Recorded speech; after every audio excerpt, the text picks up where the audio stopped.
South Africa brought a genocide case to the International Court of Justice.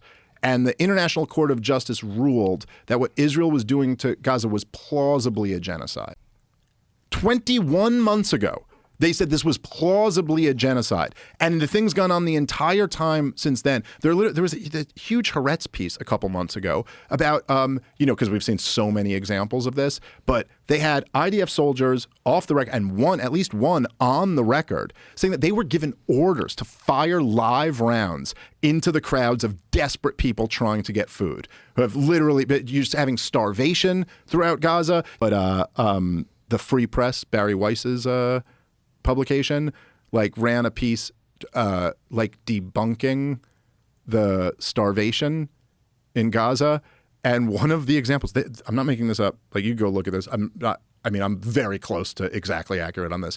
One of the examples they picked was a kid who was starving to death, and their attempt at debunking it was that actually this kid had another major issue when an Israeli bomb cracked his skull. So that's your defense. That yes, he starved to death, but it was also, with these other complications. This was the big one where the New York Times had that big picture of the starving baby. And then they made a big thing out of being no, but he had other medical, problems too. And then the mother had said, the mother said that the doctors told her that the reason they had other medical problems is because she was malnourished during pregnancy. It's okay. So yes, you are right, Israel defenders. The kids starving to death are the ones who have other complications.